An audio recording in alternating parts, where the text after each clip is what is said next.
បាទសូមគោរពអ្នកជាងឥឡូវនេះខ្ញុំបង្ហាញពីការ bypass iPhone 15 Pro Max ដែលវា support ជាមួយនឹង Wi-Fi ណាវា support SIM ទេអញ្ចឹង15 Pro Max របស់ China នេះវាមានបញ្ហាយ៉ាង bypass ហើយយើងចុចអត្ថបទបានទេគឺ bypass ហើយវាជាប់ធ្វើ iCloud អញ្ចឹងឥឡូវនេះយើងមាន solution អញ្ចឹងយើងបុកវាទៅ version 18.5 នេះហើយមករួចហើយយើងបើកម៉ាស៊ីនឆេះធម្មតាយើង connect Wi-Fi យើង connect Wi-Fi មកបាទហើយយើងត្រូវការអនុធូចជំនួយដើម្បីបិទ OTA update របស់វាប៉ុន្តែសម្រាប់តែរបស់ China iPhone 15 Pro Max នេះទេតែមានបញ្ហាជាងយើងធ្វើតាមវីដេអូនេះចឹងដំបូងយើងបុកវាទៅឡា version រួចហើយយើងទៅ 18.5 ចឹងយើងបើក unlock tone នេះហើយមកហើយយើងចុចកន្លែង brand Apple នេះមកហើយយើងទុកវាចោលចឹងណាហើយនេះបាទរបស់ China ណាជាងយើងបុកវាទៅឡា version ហើយយើង order series រួចហើយចឹងពេលដែលយើង order series រួចហើយយើងឆែកជាមួយថតទៅវាឲ្យយើង bypass គឺយើងអាច bypass បានហើយអញ្ចឹងមិនជាគាត់ណា connect Wi-Fi ហើយភ្ជាប់ជាមួយនឹងថតទៅវានឹង load ឲ្យយើងអត្ថបទហើយអញ្ចឹងជាគាត់តែចុចអត្ថបទទៅឥឡូវនេះយើងចុចអត្ថបទណាបាទចុចអត្ថបទយើងរងចាំវារួចរាល់ទៅបាទរងចាំបន្តិចណាអូខេយើងរងចាំវាទាំងអស់គ្នាបាទចាំបន្តិចទៅសិនណាមិត្តជាងតែការស្វី order serial Wi-Fi ខ្លះអាចទៅ download YouTube បានបញ្ជាក់តិចណាវាបានតែ Wi-Fi ទេគឺវាអត់ support SIM ទេអញ្ចឹងយើងមើលតាមវីដេអូនេះអញ្ចឹងរបៀប bypass វាពិបាកតារបស់ China 15 Pro Max ទេក្រៅពី model ហ្នឹងវាស្រួលទេបើកន្លែងនេះវាឲ្យយើងចុច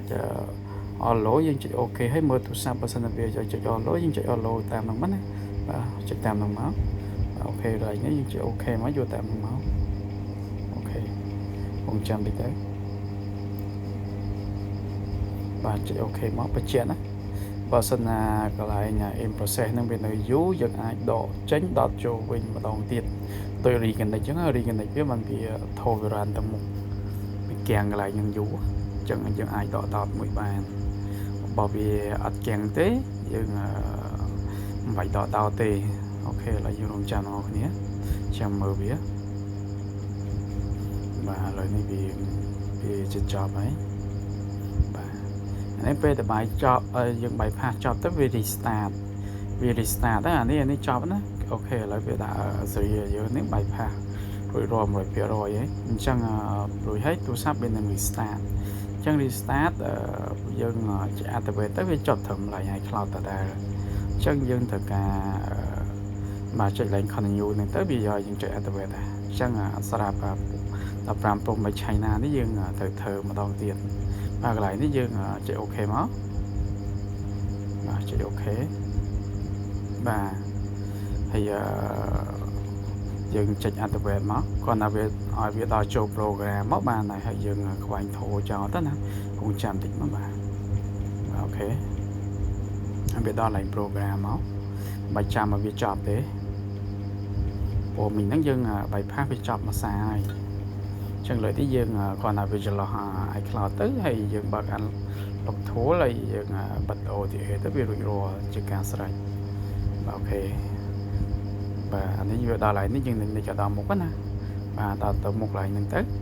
បាទរួចហើយយើងខ្វែងធោក៏ដោយបាច់ bypass ទៀតទេបាទខ្វែងវាចោលទៅហើយយើងបើក unlock tool បើក unlock tool ទៅយើងទៅមើលកន្លែងបិទ OTA បិទ update ចោលណាបាទប៉ុណ្្នឹងទៅបាទចុចមួយទៅបាទរងចាំតិចទៅបាទតធោវាដាក់អូខេបានយើង 100% បាទនេះយើងបិទ update ហើយបិទ update ប៉ុណ្ណឹងគឺវារួចរាល់ហើយយើងរងចាំមើលទូរស័ព្ទរបស់គ្នាបាទបើសិនតែមិនជាងចង់ដឹងតម្លៃអាចចុចចូលក្រុម support តម្លៃក្នុងក្រុមអញ្ចឹងបើជាងអាចចុចទៅចូលមើលសវិសអីផ្សេងខ្ញុំដាក់ក្នុងតម្លៃគ្រប់ Telegram support ខ្ញុំអញ្ចឹងមិនជាងអត់បាច់ហត់ឆាតសួរ ពីសេវីរបស់ខ្ញុំហ្នឹងអូខេឥឡូវនេះយើងតែមើលវារួចរាល់ណាបាទឥឡូវបិទអាប់ដេតបិទអីអស់អញ្ចឹងវារួចរាល់ 100% ហើយបញ្ជាក់ឲ្យពេលតែយើង order សេរីអញ្ចឹងសេវីធោវានៅដំណើរការយើងចង់បាយផាប្រហែលដងក៏អត់បញ្ហាដែររងចាំមើលតិចទៅបាទចុច activate ម្ដងទៀតបាទឥឡូវយើងបើកធោម្ដងទៀតមកបាទចុច activate ម្ដងទៀតមកបាទប៉ុន្តែវារួចរាល់រងចាំតិចណាបាទសម្រាប់តា15 Pro Max China ទៅបានធ្វើរៀងអញ្ញាមញ្ញឧច្រើនមកដែលផ្សេងគឺអត់ពិបាកទេគ្រាន់តែចុច connect Wi-Fi ចុច bypass ទៅគឺវាអូខេ 100% តែបដ ாய் តែម្ដងបាទអូខេឥឡូវយើងរងចាំមើលតិចទៅបាទឥឡូវនេះចុចអូខេមកបាទចុចអូខេទៀតមកបាទយើងមើលឡើងទៅវាយើងចុច follow បើសិនវាអត់លោតទៅ follow ទេយើងចុចអូខេថោតែម្ដងរងចាំមើលតិចទៀតទៅបាទចុចតាមវាមក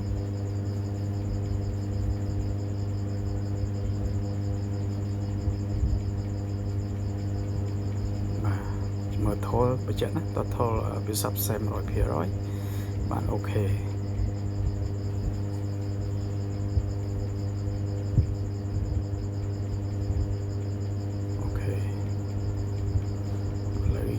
ចុចនេះទៅមុខទៀតហ្នឹង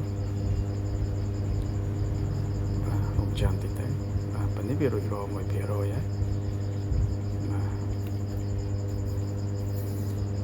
បាទលើនេះវាថា activate success អញ្ចឹងយើងធ្វើ3ដងណាធ្វើតាមវីដេអូហ្នឹងទៅ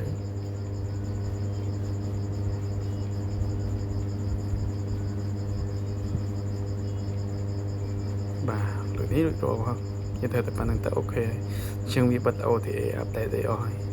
អញ្ចឹងមកសិនណាវាមាន version អីថ្មីអីយើងកុំបារម្ភអីណាព្រោះយើងបិទអស់ហើយអញ្ចឹងវាមានចប់អីវិញទេអូខេអរគុណច្រើន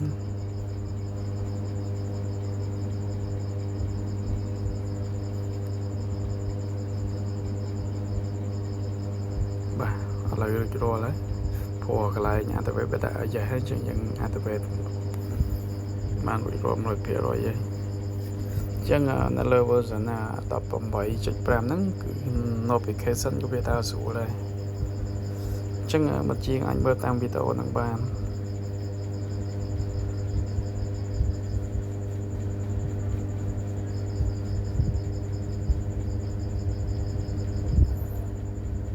យើង reset ក៏វាអត់ជាប់វិញព្រោះគេ block reset អស់ហើយ reset ហើយយើងបិទ update បិទអីក៏វាអត់ update តែគឺចងនៅលើ version ហ្នឹងណាអញ្ចឹងទូរស័ព្ទ China នេះគឺវាធ្វើញ៉ៃជាងគេអញ្ចឹងតើមើលតាមវីដេអូហ្នឹងមិនអូខេឥឡូវយើងបិទបើកវាអត់ជាប់ទេអញ្ចឹងបិទបើកអត់ជាប់ទេមានន័យថាទូរស័ព្ទហ្នឹងវារួចរាល់ 100% អញ្ចឹងមិត្តជាងអាចធ្វើតាមវីដេអូហ្នឹងបាន